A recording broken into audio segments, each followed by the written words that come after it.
You know what, I like the idea of doing a prediction video just the day before the fight or actually the day of the fight, cause I know, if I'm right, people are going to be glazing me in the comments. And if I'm wrong, oh boy, they will crucify me. I guess I just like to live in extremes, I don't know. Anyway, without wasting your time or mine, MMA fans, winners, good people of the internet, it's MMA Buff here and let's get started. I will only be talking about the fights I have a solid opinion on, so what's a better fight to start with than the main event itself? I just published a video yesterday about why I think Pereira deserves more respect in general. But do I think he's going to win a 5-rounder against Ankalaev? It really hurts me to say, yet my answer to that is unfortunately not. I feel like the age difference, along with the fact that Pereira was just so active for the last couple of years, is finally going to catch up to him. While he has the height and the reach advantage like he usually does, I really think Big Ank is going to be too much for him to handle in other aspects of the fight especially. Having a reach advantage can be a favorable thing when you are a lengthy, technical striker, which Pereira definitely is, don't get me wrong. However, one crucially important detail about this fight that is easy to miss is how good Ankalaev is with his defense on the feet. He has the lowest amount of significant strikes absorbed per minute out of everyone in light heavyweight top 10 that is. Simple statistics are not the worst part of this fight for Pereira though. The biggest problem I personally see here for a potential Pereira victory is that there is many more ways for Ankalaev to win this fight. Compared to Alex's one and only chance, which is a knockout, Pereira has to knock out Big Ank if he wants to win, there is no way around it. And we are talking about someone who has never been knocked out before and is also competent on his feet, as I said. I'll give you this, alright? I think this fight can be close if Pereira gets Ankalaev to respect him early, but the likelihood of that happening looks very slim. I'm not eager at all to take that risk, especially when we have Pereira as the betting favorite, you know? As far as the main event goes, you do you, but for me, give me the Big Ank victory. Moving on to the co-main, I loved the first version of this fight we got a while back, and I'm glad we are getting the second one. I couldn't believe Justin was an underdog for the first fight, and I share the same feelings for this one, honestly. Yeah, Fiziev is pretty good, but I don't think he has what it takes to put Justin out, I just don't. In their first fight, he started strong and even wobbled Justin here and there. Yet, like what happened later on that fight, I once again trust Justin to utilize his vicious boxing combinations, specifically the big hooks and the uppercuts he likes to throw, as well as his insane leg kicks, let's just say.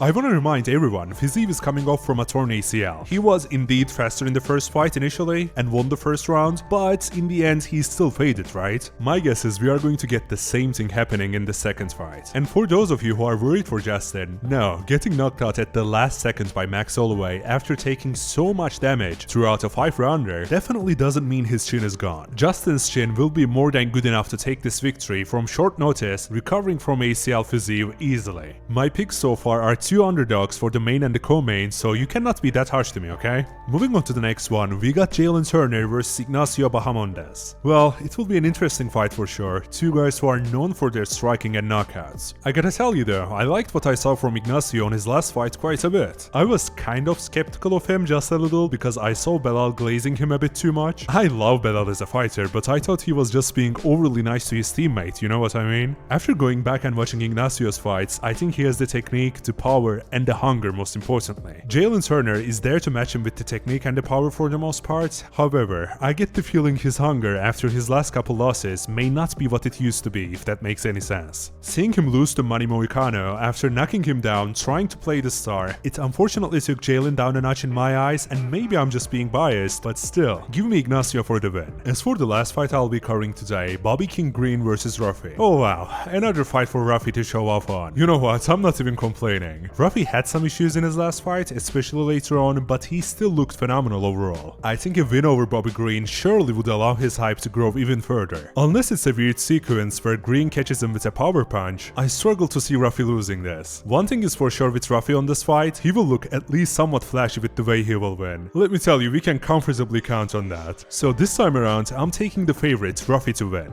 Let me know your picks and just how confident you are about them down in the comments, alright? I sincerely think this will be a great card, and yeah, other than that, I hope to see you next time, okay? Check out my previous videos for more MMA content. Last but definitely not least, please do not forget to subscribe. Cheers!